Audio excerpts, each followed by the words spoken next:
Dr. Laura Beavin-Yates is a marketing and neuroscience powerhouse helping shape the future of emotional fitness through data, storytelling, and strategy. With a background in behavioral neuroscience and a passion for mentorship, she spent her career guiding brands and people toward real, scalable impact. From startup growth to career pivots, Laura brings the science of human connection into everything she does. Laura, I'm so excited to talk to you today about your story and what you do and just what brings you your spark. What were you like growing up? And when did you first realize you were curious about how people think, feel, and act? I love that. And thank you so much, Celia, for inviting me here today. What was I like as a kid? I was rambunctious. I was very outgoing. My parents used to say that there was never a stranger for me. So everyone that I met, I would immediately approach. Very extroverted, like I said. And also, um, unfortunately now I think of it as, so I grew up with my niece and nephew are very close in age to me. My niece is only a year younger. My nephew is only a few years younger. And it was the three of us and then my best friend who I met when I was 5. And I was always kind of the conspirer. I was always the one who was coming up with like the things that we should do and encouraging other people to do them first.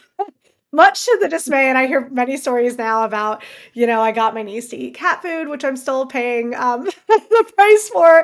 Oh And no. Angie jumped off of a plaything that we had. Anyway, so yeah, I was very curious as a child and always wanted to kind of see these new things and had these new ideas, but always was almost the leader in encouraging others to do those things.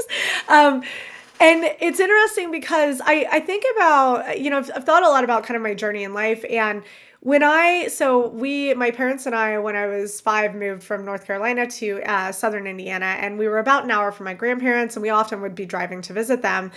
And I remember being a kid, and when we would be driving to visit my grandparents, looking at houses that we were passing and just wondering what the people who lived in those houses were like. And just having this curiosity about, I wonder how this person's life differs from my own and what their experiences are and what their home looks like. And then fast forward to high school and I was, I think the curiosity always continued to exist.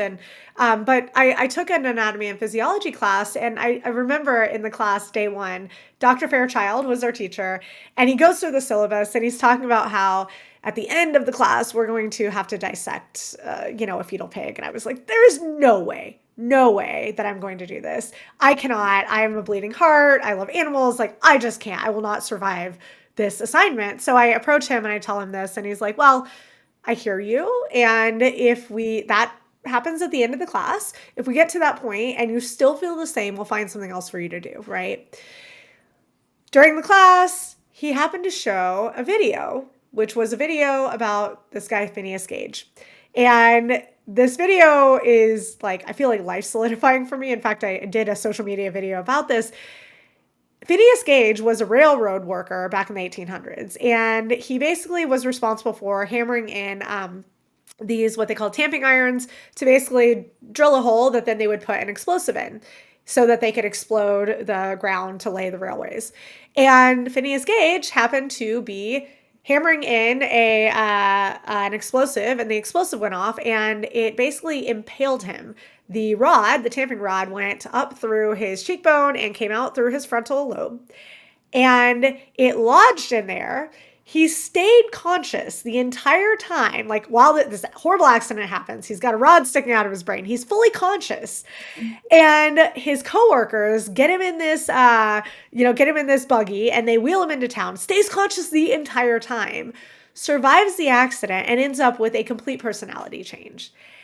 And so, like, I remember watching this video and being like just in complete awe of the fact that he could survive this thing that went through his brain, which our brain is so important for our body and everything.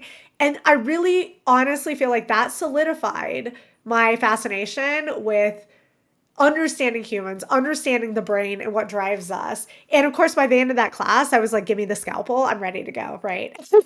Because Mhm. I was so excited and inspired. So, yeah, it feels like, I've always, again, had that kind of innate curiosity, but Phineas Gage, I have Phineas Gage and Dr. Fairchild to thank for the long journey to where I am now.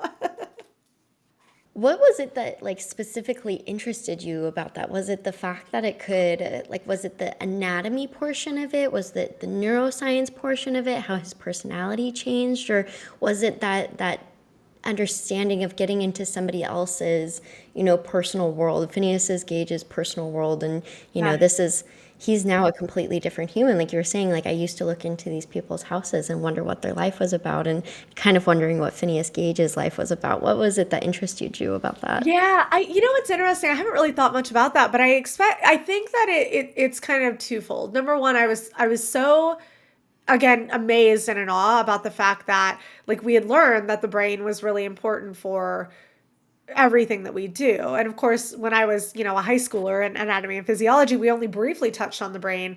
Um, I think that was part of it. I also think this element of personality change and understanding this person had a drastic personality change after having damage to his brain made that connection to me of how important the brain was. And it's really interesting because I think I've always been inspired by understanding what motivates humans. And I think I've always had this. Ironically, I didn't take psychology when I was in high school. So I didn't have an opportunity to really figure out, oh my gosh, wait, this is the thing. Um, and what I was fascinated by understanding, so I actually ended up applying to the University of Illinois because I grew up in Champaign for a degree in physiology. Because to me, anatomy wasn't connected enough. Anatomy is like, okay, I know what's in the body. I know maybe these things, these muscles move together to help us move. But physiology felt more like what is everything? How does it all connect in a way that our whole body is like, that's driving decision making and things like that. And this is partly where my parents were super incredible. My mom, she learned how to fly when she was 17. She had her first child at 16. Like she was a powerhouse herself. She didn't go to college, didn't even finish high school, and then became an incredible businesswoman with a pilot's license who flew airplanes and helicopters. Just incredible story. And my dad was, Badass. yeah, That's awesome. yeah, like, I mean, just again, super like I'm still in awe of her and I want to write a book on her at some point because she did so many things. And my dad was this super kind, connected human who just was always they both were very good about saying you can do whatever you want in life. We're always here. And that's I have taught. So I used to teach interest psychology and various other courses at community college. And that element, telling young individuals that you can do whatever you want and that you are supported and that if you're passionate and driven you can achieve things is so important. And so many unfortunately young people don't have that, so that's something that I try to continually do in life now. But I'm lucky that my parents told that to me and encouraged me and built me up, and it allowed me, I think, to have that curiosity and want to explore. But the challenge is neither of my parents, again, my mom didn't have a high school degree. My dad had taken a couple college classes, but they neither had really done the college thing. And so I wasn't as intentional as I could have been through my kind of college career, we'll say. So I was a physiology major, again, originally applied for that, showed up on day one, and they're like, oh, we don't have that anymore. And I was like, well, shit. Sorry, I don't know if I could say that here, but what do I do now? Okay. Mhm. So they put me in this bio track, and I had to take molecular and cellular and integrative biology. And integrative is more about the world and the earth and the planet, which I'm passionate about, but didn't want to study it at the time. Molecular and cellular was so at the ground level, so just deep that I really struggled. I was having a hard time connecting that at the cellular level all the way up to what moves us. And it's like, yes, cells have such an impact on, but there was this connective bit that was a challenge. And so ultimately, I wasn't getting the best grades, and I found myself at a place where I'd always done well academically. And my plan was to go into pre med, and I was like, "Oh, what do I do? Like, I can't continue in a program where I'm getting like C's. That's just not me." And I'd taken a couple psych courses, and I all of a sudden was like, wait, I took a cognitive psychology course that talked about what drives our decision making and our memories and all these things. And that was like a light bulb. And I joke that if neuroscience had been a more common degree when I was in undergrad, or I had at least been exposed to it in some way, that would have been the exact degree I got and I would have gone directly there. But again, I think kind of a little bit of a lack of knowledge where not for anyone's fault. I just didn't, I kind of went this kind of circuitous, like non-linear path to then finally figuring out, wait, cognitive psychology helps me really understand what's happening in the brain and body and what's driving all these different things. And it allows me to understand how people behave, but also when brain damage happens, what are the what are the results of that? And then it was like when we were first starting to understand damage in this place lets us understand, I mean, but we were knowing like damage here leads to X, and I was taking classes learning about damage to a certain area can eliminate your ability to form new memories.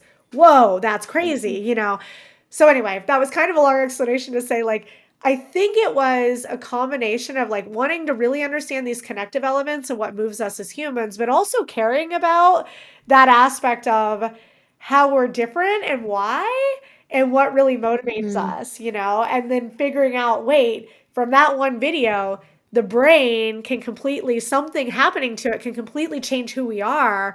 Made me realize early on, without maybe putting all the pieces together, that the brain is where it starts and the brain is what matters to really understand humans. Isn't it so funny how we can look back, hindsight's 2020 vision and say, I can look back and I can see how important marketing has been in my personal life, like how athletics specifically has played like different tiny roles in my life that now that I can look back at it and be like, oh, that kind of makes sense why I'm interested into the thing that I'm interested in today. And that's why I'm kind of wanting to lean in this direction. I mean, hindsight's 2020 vision. And so for you particularly, can you bring me more into what that was like moving past college and how neuroscience started playing a role past that point? Yeah, and you're absolutely right, Silly. And it's interesting, with the hindsight being 2020, it's like I've only realized, I think, as I've gotten a little bit older and started thinking about my path and mentoring and coaching, and it's helped me recognize those pivotal points and the connective tissue between the different things that I've had and how I've kind of built on things where it felt maybe nonlinear, but it's like, but really there was this consistent motivating element.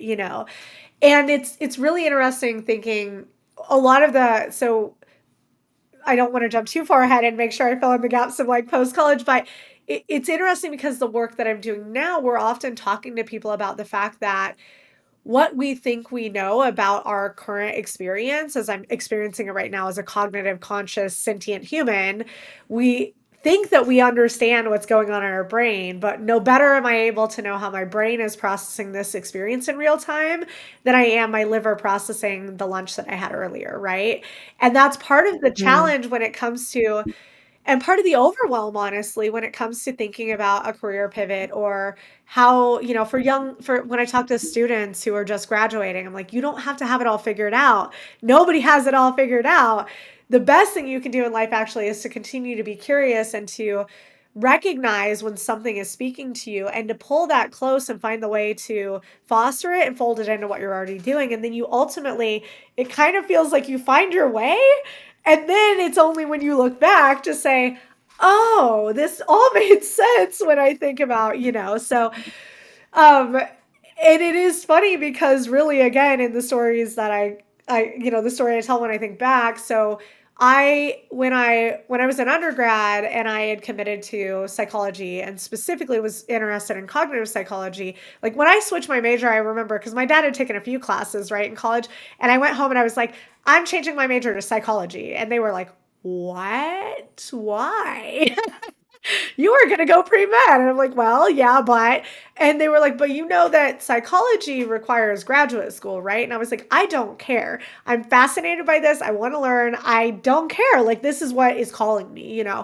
Um, Cognitive psychology, when I was volunteering in a research lab when I was an undergrad that was specifically focused on anterograde amnesia. So someone who has sustained brain damage that renders them unable to form new memories. So people may have seen the movie 50 First Dates. They depict this in Lucy, 10-Second Tom. Not completely accurate depictions in either sense. 10-Second Tom's a little bit closer actually to what happens, but imagine you do not have an ability starting now to ever create a new memory. That's wild, right? And I was just so fascinated again by this complete change in life and how these people, you have to adapt and figure out. And the way we were studying this is we had people come in and we were exposing them to these facial expression or faces, and basically using eye tracking. And we did an initial exposure for these people with sustained damage. And then after the fact, had them come back in. And in theory, they should not be able to form memories for these faces because of their amnesia. But we were using eye tracking actually to look to see, is there recognition that's happening?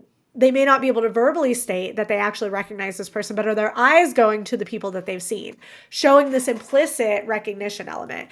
And I think, Soleil, it's interesting. My involvement there catalyzed me then when I went to grad school to study memory, but I was studying memory and aging because I landed at Claremont Graduate University and they only had two memory tracks really. One was memory and aging, one was eyewitness testimony, which was interesting, but just it didn't feel as aligned to like kind of my curiosity for really understanding again the core of what makes us human and drives our. And so I was working in this lab where we were studying memory and aging, specifically looking at like associative memory and like pairing words together, and for different age groups, your ability to remember two words that were paired together randomly. And I'm writing my master's thesis on this, writing up the results, and I'm hypothesizing in the paper what's going on in the brain that's causing these changes in memory with age. And I distinctly remember having this moment where I was like, what am I doing? Why are we hypothesizing what's happening in the brain when we literally have tools that allow us to observe and measure what's happening in the brain when people are trying to recall things? And it was this moment of waking up where eye tracking had been the tool when I was an undergrad that was telling me this bio data that was at the core of. And then I moved over to only behavioral, and I was missing that bio element. And so then I happened to just go to a lunch and learn where this guy, Dr. Paul Zak, is talking about the research he's doing in his lab on campus that's actually doing blood draws and looking at hormone and neurochemical change to understand decision making. And again, it was like this light bulb of, this is the tangible data that is body and brain related, that's completely unbiased, that we don't have control over, that's actually the core that can tell me and help me better understand how humans are functioning and what is driving them in different ways. So yeah, I went to one lab meeting and the rest was history. I ended up involved in probably 50 different research projects as I finished my PhD. And I really was just, again, I was just eating it all up because it was like we did studies looking at what are your neurochemicals doing when you interact with a cat versus a dog? What happens when people are engaging in rituals? So we worked with like the local ROTC group doing their marches and looked at how that impacted their physiology and decision making. And it was such an incredible time. We went and measured a mass meditation at Lightning in a Bottle in Southern California. I just wrote a blog on this, or published one so anyway, it was really incredible. And I got to really see and use tons of neuroscience tools because we were using blood draws, but then also moved into EEG caps with 256 electrodes on the outside of the head, and breath analysis and skin conductance and heart rate. Anyway, it was everything from there. So that was a really incredible opportunity to get to kind of know these tools. And then I got to a point where I was like, oh, I'm getting close to graduating, and my plan was to go into academia. And I realized, oh, wait a minute. If I want to go into academia, it's really competitive, and I may have to be willing to move anywhere for a job. And I hated the cold. That's why I left the Midwest. I only applied to grad schools in California. And I was like, oh, I don't know if I want to be able to, or, if I'm willing to take a job anywhere. And so I kind of had to hit the drawing board and think about like what's next. So yeah, it was a moment. Yeah. Yeah. I mean, that's great. I mean, you took it into your own hands, and I think that's kind of what I want to dive a little bit deeper into is I don't think people mistake the feeling when they find something that they deeply connect to. Like you were saying, when you heard Dr. Paul Zak speak and you kind of knew, like, oh, I'm really interested in this. And that's something that I feel often with athletics and with video and podcasting and stuff like that is, you feel, for me, it's like this little feeling in like my chest or my stomach that says, like, oh, you push yourself a little bit more, learn more about this, like something's connecting in your brain right now that makes you really want to learn more about this. And I don't think people mistake that feeling, but I think people mistake what comes after that, which is the doing, right? So could you dive a little bit deeper into that moment for me when you met Dr. Paul Zak and when you started working with him and what made you, go and actually do the doing of it? Yeah, for me, and that's a really, really good question, Soleil, and something where I think the doing can be the process of doing can differ depending on the scenario, right?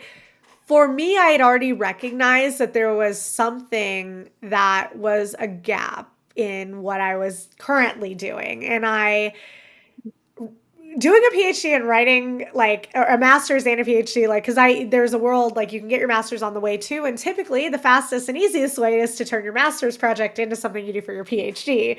I took longer total time because I switched. But I also recognize that for me, in order to be committed, because also doing a PhD requires a lot of self motivation. And I realized that the doing I was doing with the master's stuff was really draining and I wasn't feeling rewarded and I wasn't feeling inspired.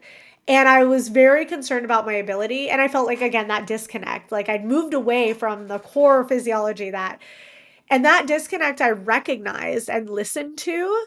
And honestly, Soleil, if I would have had to continue doing a PhD on that topic without any kind of neuroscience element that allowed me that deeper confidence, because I felt like I was lagging in what I was doing, I felt like I was behind the times. Had I not listened to that, I don't know that I would have finished. I like to think I would have, but I wouldn't have been as happy. I wouldn't be where I am now, obviously. So I think there's a really important element of listening to your passion and listening to those internal like your the voice in your head saying hey something is wrong or this is not what I love, and then recognizing when something speaks to you like you were saying with this, your passions, listening to that voice and saying I'm going to take the first step, which was go to the lab meeting. And I had and part of it, again, I'm lucky that I had the encouragement from my parents who said, just do it. We've got your back always. Like, just go. You can achieve anything.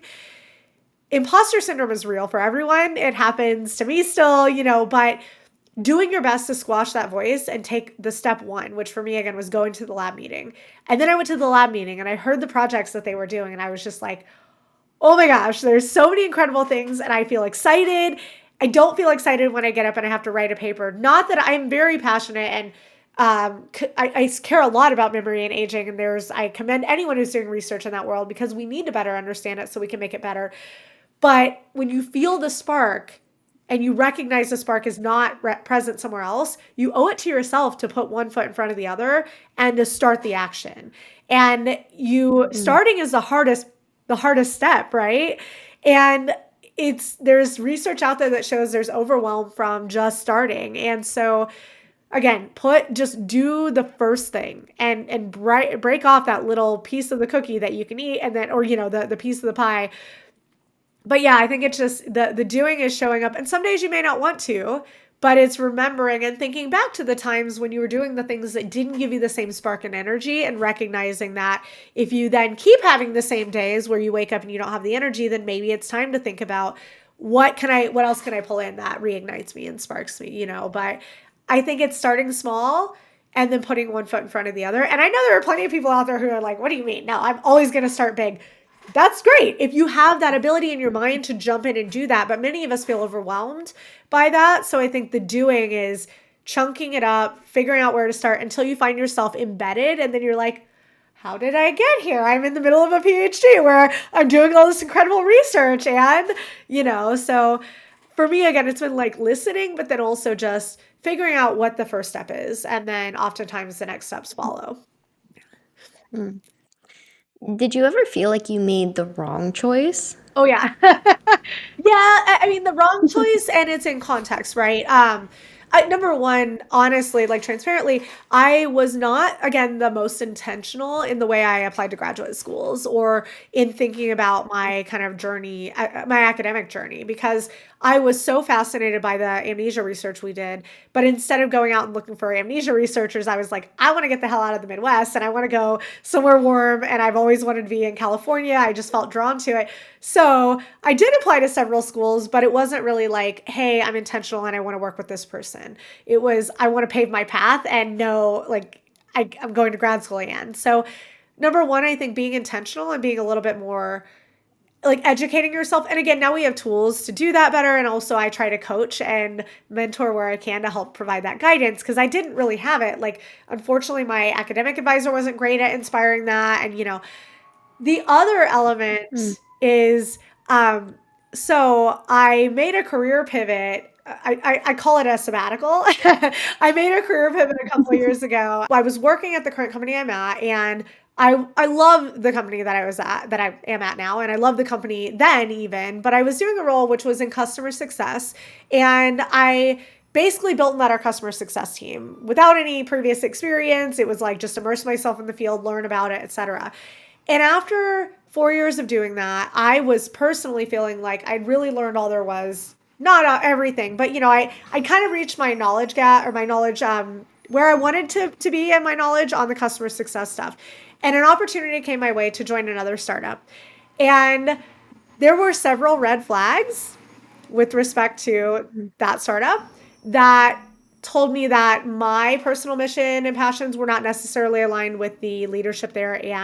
But it was an exciting concept. It was an opportunity to move to a new city that they were going to cover. And so I think I let the enthusiasm and sparks that were sparks kind of outside of sparks that were there, but my focus on the sparks led me to not look at and focus on some of the red flags. And so Mm. while I wouldn't necessarily call that a mistake, it was a step that I learned a lot from, but that if I were to reassess, would I have joined that company? Was it the mission? Was it the right time? Like maybe I would rethink if and encourage myself at that time to look at the broader picture and maybe think a little bit more about the red flags. But Definitely. I mean, I think everybody's had that kind of yeah, experience, especially in a career, especially when it comes to like your first few careers, also, right. joining a team where you're just not aware of what red flags to even look out for, especially early on in your career, right? Like, Yes. I I joined a startup not too long ago as well, maybe 2 or 3 years ago at this point, and there was definitely some red flags that now that I can look back and be like, oh, if I were joining another company, I would know what those red flags are, Yes. right? But back then, like I didn't know what to look out for. So I'm so curious, like what were the red flags that you should have been looking out for with that company? Yeah, and I agree with you, Soleil. I think part of it is, the learning what to look for, and also, because before I feel as though I've tried to be fairly intentional in kind of the roles. Early on, I was not. I took a role that was like a 3 month role straight out of grad school. It was a horrible fit. Got lucky that one of my grad Mhm. school colleagues was in a position that was a great fit and ended up landing in this neuroscience and emotion team. But aside from that, I've always been very focused on like, okay, looking for signals of balance. Am I not having enough balance? Am I traveling too much? And I've not been the person ever who's said, I must be the leader of a company or in a leadership role. Or as I've progressed through my career, I've recognized how much I appreciate the opportunity to be in a role of leadership where I can mentor and guide and help also align the company and use some of the natural skills I feel like I have in order to contribute to the overall success of the company. The red flags in this particular case were my own personal moral guidelines and the way that what I find really important and what inspires me and motivates me. that was number one. And then recognizing that maybe there were other people who were on the leadership team who may not have those same kinds of missions and alignment in passion and things like that. Also, thinking back, it was a all male leadership team and I was really the only female there, and that dynamic was really challenging. And I consider myself a pretty strong voice, but I also am not someone who, I don't want to create a lot of rift and things like that. I will speak up when I believe I need to. But honestly, being in a room with a bunch of males who have off color jokes that just don't feel right, like, I Mhm. think I probably, because of some of the other misalignments in my own things I'm passionate about, advocating for in life and socially and things like that. I think recognizing that potential misalignment could lead to the kind of environment that I was in and the difference in priorities between people on the team. I think it was that element where I didn't know how much this misalignment in external things, as humans, we bring everything with us, and it's like, certainly I can leave Mhm. my social beliefs at home, but at the same time, it's still core to who I am as a human. So I think just, I wish I'd been a little bit more aware of like how much those things that are not aligned can carry in. And I let, again, the enthusiasm for the concept and the potential for challenging myself. I love that. Like, it is hard and challenging and stressful, but I was excited at the challenge. But when you have a work based challenge already in a startup, and then you have all this additional challenge because of misalignment, that was something that I really learned a lot from and really didn't have great psychological safety in that experience. And now it Mhm. very much would, any if I were ever to consider anything else, I'm very happy where I am now, and I'm gonna stay here until I can't anymore. But ultimately, where, I think now if I were to be in a position where I was considering joining another team, I would do everything I could to have meetings and also, again, to listen to any possible red flags, because what starts as a small red flag usually ends up as a blazing fire later if you trust your instinct.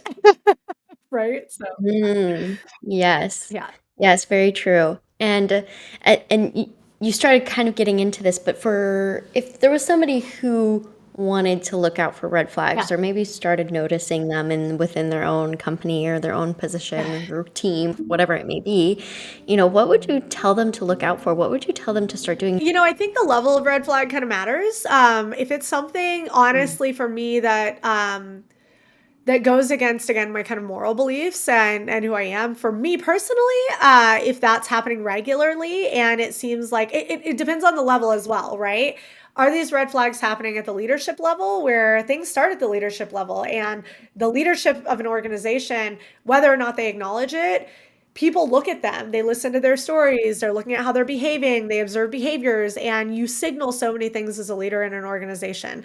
I'm not always the best at balance. I'm working very hard on it. I'm constantly trying to remind myself, do not, like, sign off at the right times, not just for you, but also so your team sees you signaling that behavior, not just telling them to sign off early.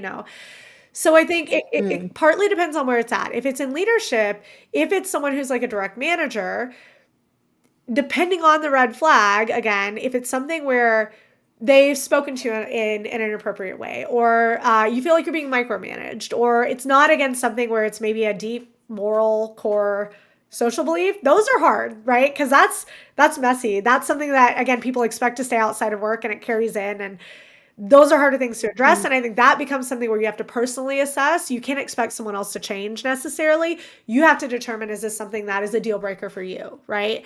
But if it's a red flag, again, where you feel like you're being micromanaged or someone speaks to you in a way that's inappropriate, address it, speak to them, have a mm, conversation with them. And if it's your direct supervisor, I hope that you have enough psychological safety to feel comfortable enough to approach them to say, hey, Bill, or Mary, or whoever it is, um, we had this exchange and I really respect you as a coworker. And I just want to share that this exchange had this impact on me and it made me feel this way. And I just want to share it because, again, I really respect working with you and I love having a really healthy working relationship. And I felt as though if I didn't bring it up, it might be something that I may carry with me. So you can frame things in ways where you're mm, sharing your experience, but are not accosting someone or blaming them.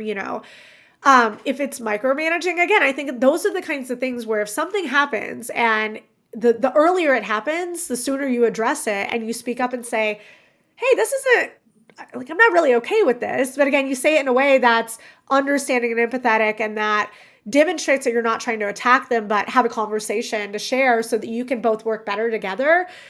That is one of the Mm. biggest suggestions I can give is if you see a red flag and you have the opportunity to speak to someone about it, do it. Because otherwise, again, those things grow and fester. We carry these things unconsciously, consciously. If it's someone you don't feel comfortable speaking to, then I would encourage people, and I have very much people I mentor, to go to the next level if you can. Again, things are going to be, I work at a company that's a 10-person company basically. And it's fabulous because I feel very psychologically safe with everyone that I work with, including other people in leadership and our Mm. CEO. I can go to them and say, hey, the way you said that, like, I know you're stressed out. I know we're all stressed out, but it gave this signal to me and others. And I want to give you that feedback because they're very open to that feedback, as am I, right?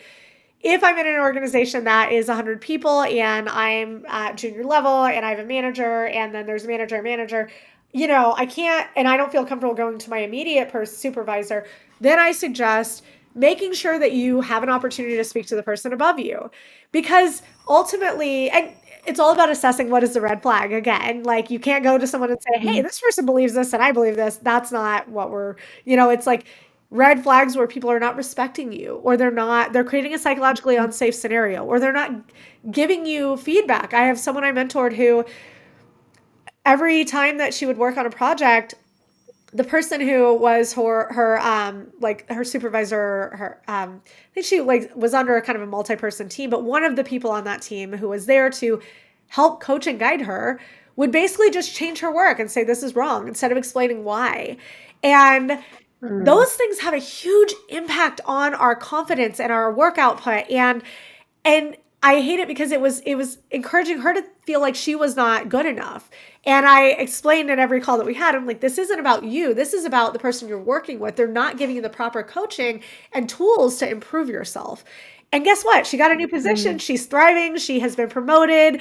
It's so much better. So Oh, good. so sometimes, I hate to say it, but sometimes those red flags might be the flag that says, get the hell out. You need to find something different. This Mm. isn't a good fit for you.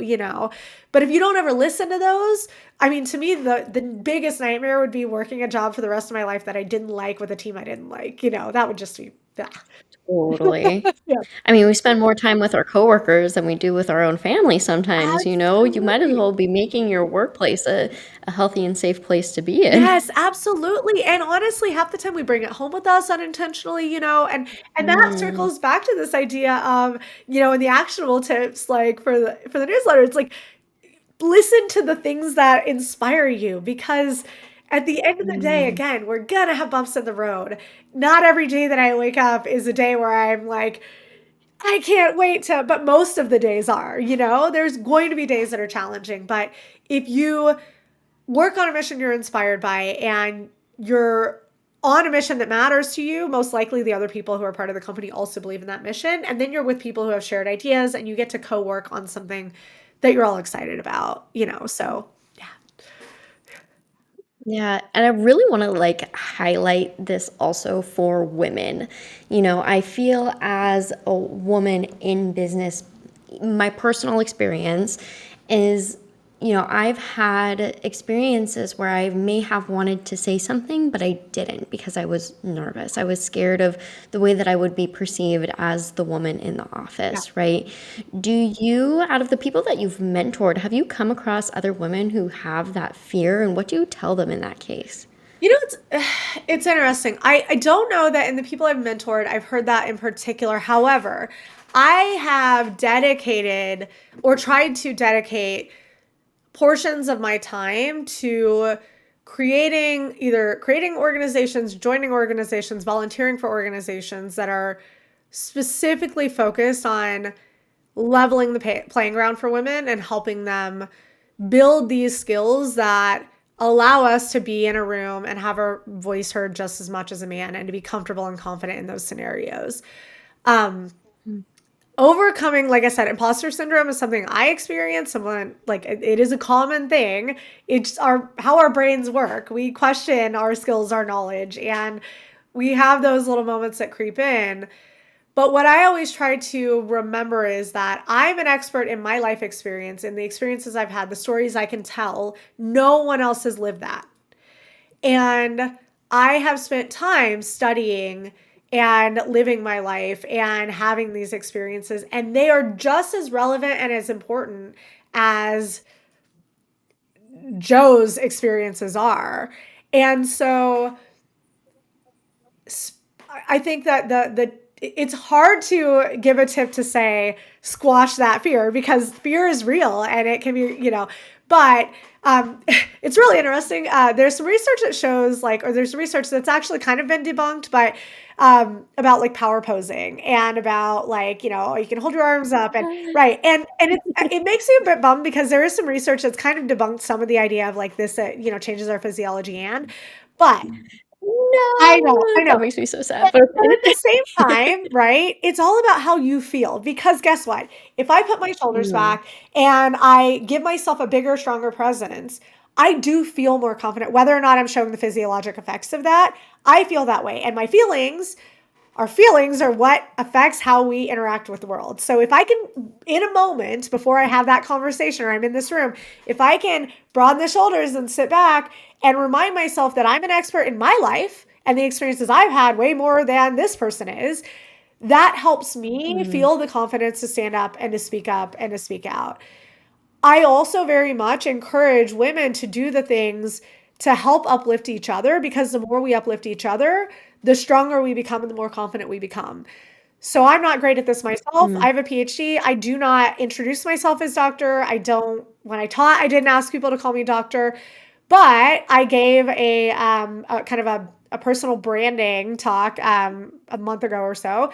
And one of the suggestions I had in that was, as females, we should be using each other's titles. We should be calling out those elements because it helps to uplift not only the other women around us, but it also helps to build our confidence. So I think there's little signals and little things that we can do that over time end up building up our confidence and allow us to be stronger. But like I said, in that moment, science or not, I know I feel better if I have to interview or do something. It's like sit with your back up high, put the shoulders back, and think about a time when you were successful. Think about a win you had, because that's going to give you a little dopamine boost, and that's going to help you to be able to have that kind of confidence to overcome that discomfort, right?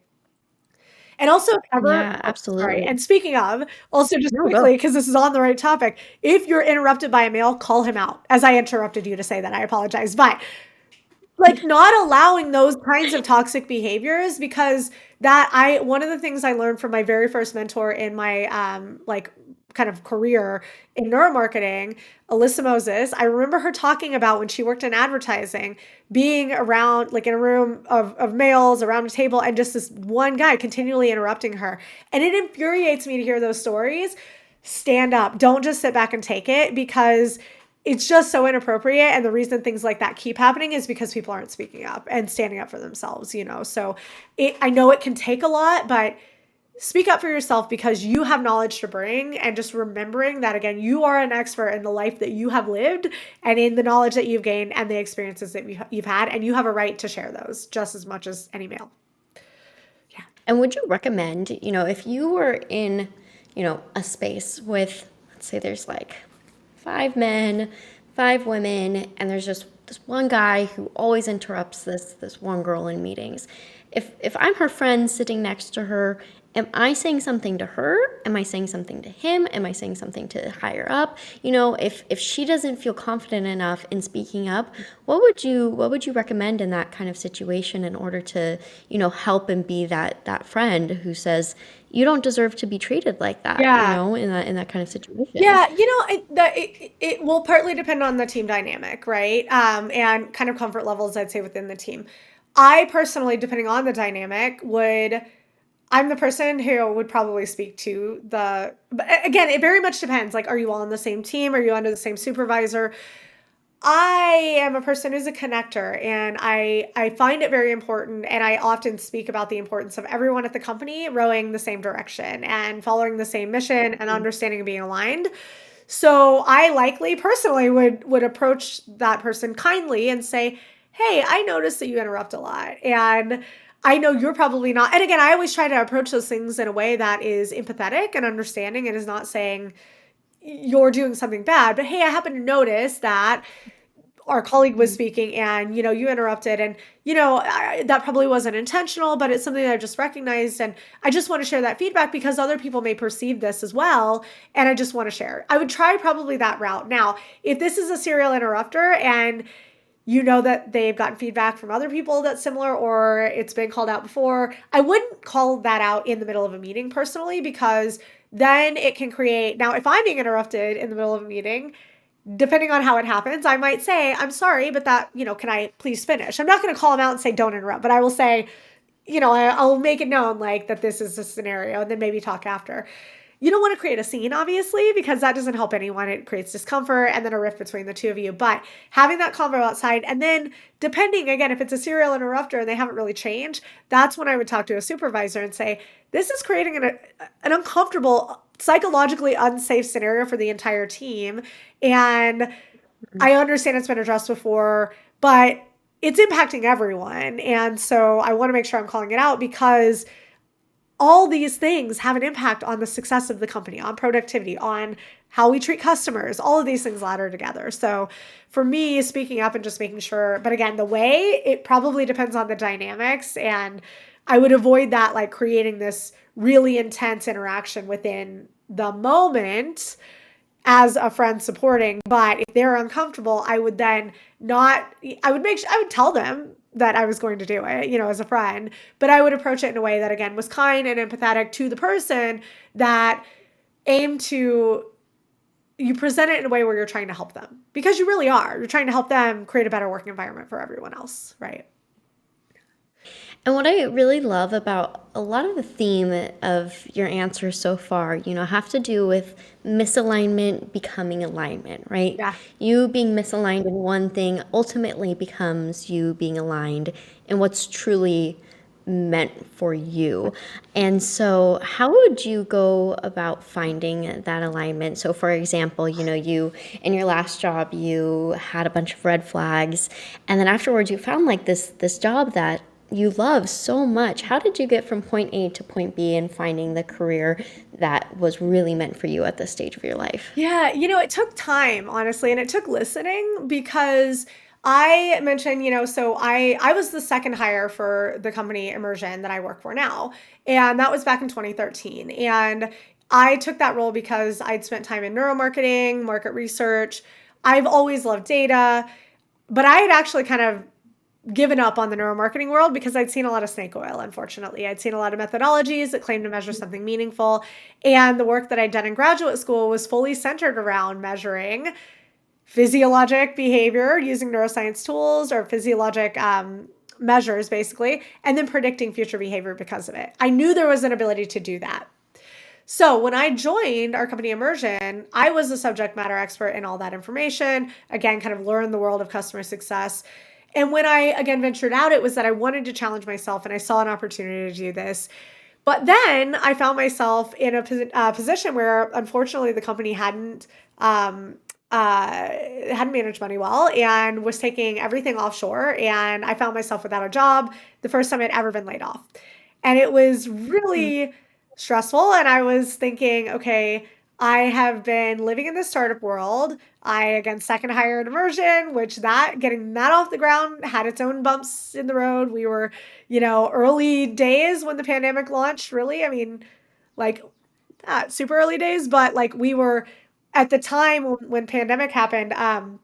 We had what we used to call this Mission Impossible case. So it was like a computer that had dongles, and you had these like fitness sensors, and you could measure real time responses, but really couldn't do it remotely. You had to be in person with a computer, following people around, making sure you were close enough that you could get the data from their sensors. Um, and anyway, there were bumps in the road, like with any startup. And then I went to another startup and then found myself without a job. And I was like, okay, maybe this is a signal that I should not be involved in startups. Startups are uncertain and stressful, and they don't have a lot of balance, and yada, yada, yada. And so when I first found myself looking to see what I was going to do next, I was applying for corporate roles. And I was like, I just need to go back to balance and to stability. And, maybe I'll go back into market research or, maybe I'll apply for customer success, even though I wasn't really passionate about that.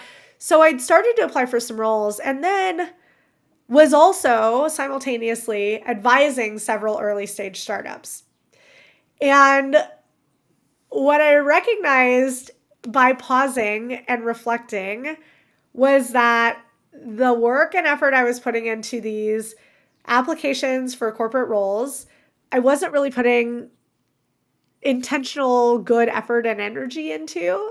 I was kind of easy applying and like maybe would modify my resume, but I was not feeling passionate about applying for those jobs. I wasn't excited to have them. Mm. Maybe one or two here or there, but I just wasn't.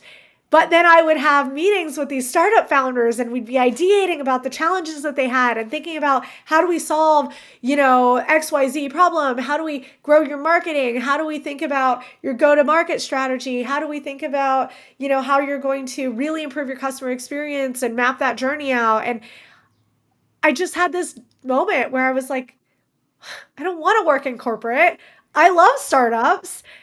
I love the uncertainty, and while it's scary and risky and sometimes not great balance, I'm inspired and I'm motivated and I'm excited by it, and I need to listen to that calling, And that's what then inspired me to I was advising against several startups. I was consulting with Immersion, helping on some of they had launched our B2C app. They'd launched the MVP version. I was helping a little bit there. And then I got a call from the CEO one day and he's like, you know that we want you to come back, right? Stop all the other stuff, like just come back and be part of the team.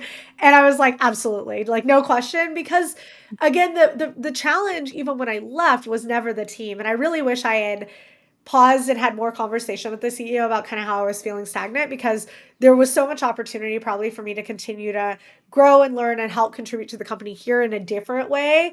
But again, I was kind of listening to this other pull.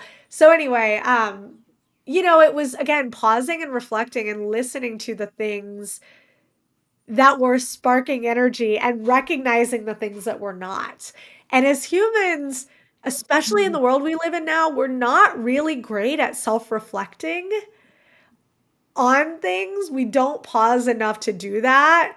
And so I think it was just taking the moment to take stock and look in the mirror and say, hey, you're getting rejections from corporate roles because you're really not putting in energy and effort to land the thing that you absolutely could land. Like I could absolutely go and work in several different kinds of corporate roles, but I didn't want it at the time and I was feeling the inspiration elsewhere. So I had to pause and kind of reassess and then recognize that.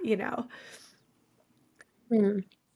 Is there something that you're still working on in your own development that some people wouldn't expect? Yeah. Balance all day. I mean, maybe people would expect it from the conversation, but it's really interesting. I mentioned we have this B2C app and we released it in the full version in October 2024.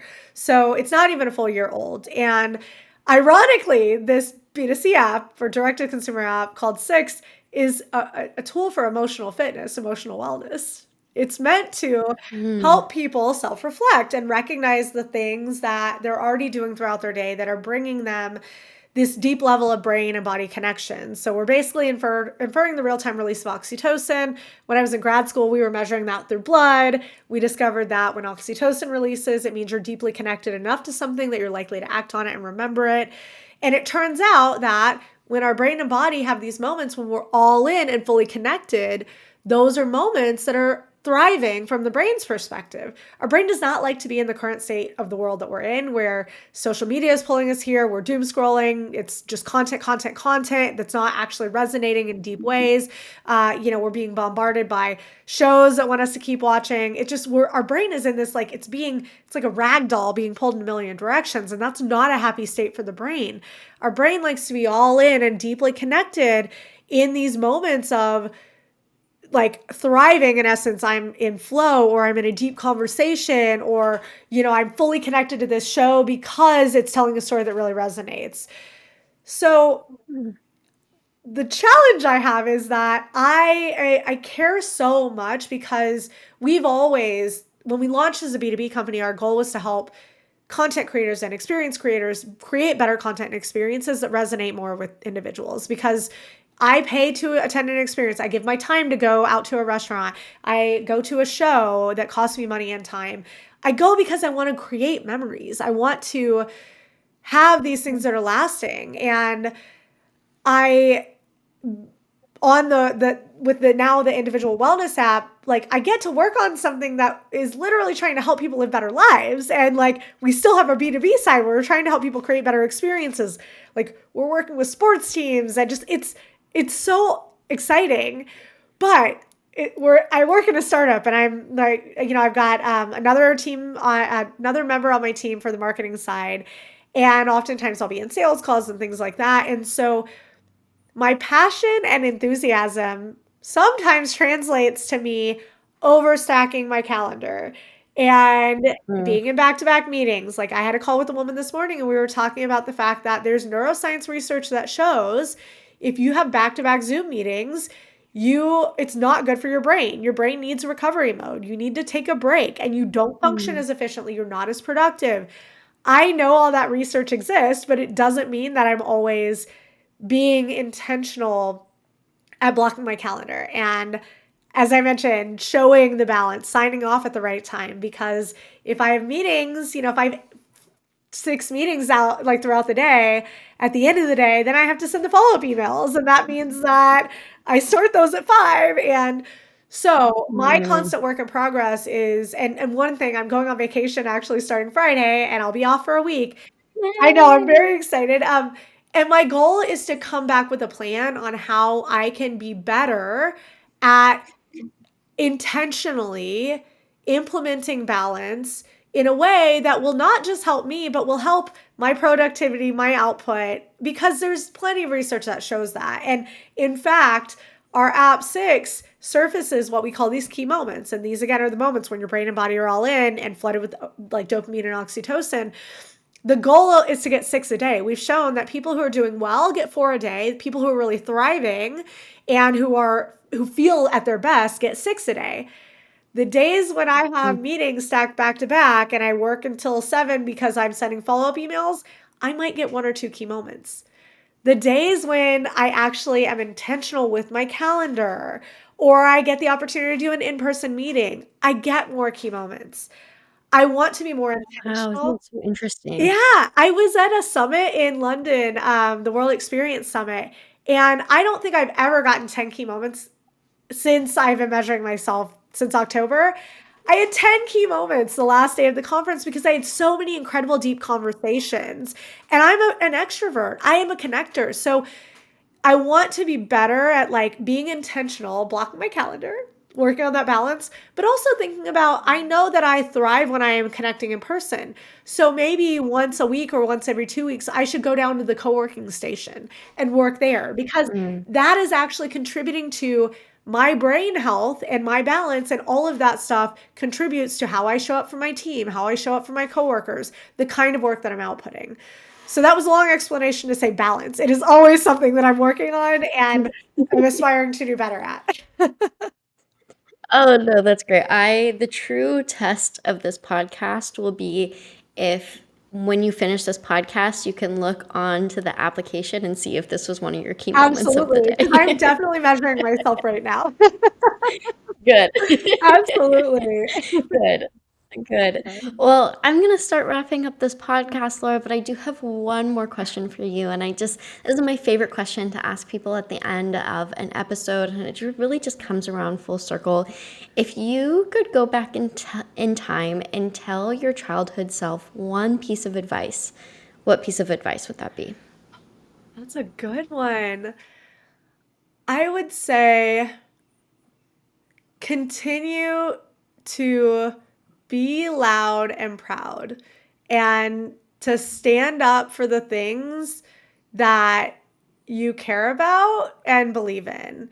And I do feel I continue to do that today, but certainly, and be yourself. Be yourself. Mm. Unapologetically be yourself, because I remember when I was kind of really starting my career at Ipsos, big corporate company, even though I was on a small team, big company. And at the time, I think I had maybe one tattoo, and I wanted to dye my hair crazy colors, but I would only get tattoos at places that could be covered. And I was a little worried about having my hair look professional and what I wore. And now all of that is out the window. I'm like, I am who I am. My hair color, the earrings I wear, my tattoos have zero impact on my knowledge. And Mm. by being able to come up like unapologetically as who I am, it actually allows me to connect more deeply with people. I'll join a call and someone's like, Mm. "Oh, someone earlier told me they were fangirling over my glasses and my earrings." Like, what an incredible start to a call, right? And that is because Uh-huh. I've gotten to a point where I can show up authentically me and unapologetically me. And so that actually, like, Mm. continuing again to be loud and proud and stand up for what you believe in, but I think actually most importantly, be you and your authentic self no matter what, because it will always guide you in the right way. That's my, yeah. Love it. Well, that's wonderful. Thank you so much, Laura. I have just so appreciated having this Thank conversation with you you. today and learning about who you are, what your story is. And I think a lot of people will take really great insights away from this conversation. So thank you for joining me Thank today. you so much for having me, Soleil. This has seriously been probably the most fun podcast conversation I've gotten to have. So thank you for the opportunity. I really appreciate it. Key moment, key moment. Exactly, exactly. I know. I was like, yes, look at the app. I bet my scores are at their top right now. So I love it. I love it. That means that everybody should subscribe right now Yes. to the podcast. Yeah, because there's also a fun bit about oxytocin release. There's something called neural synchrony. And usually, when people are all in talking about something, that means audiences also get highly connected. So, absolutely, my data suggests that you should Ooh. tune in. Yes. Wonderful. Well, thank you so Yeah, much, Laura. And you heard it here first. You need to subscribe. I love it. Thank you so much, Laura. Thanks, Soleil. Bye bye. Bye.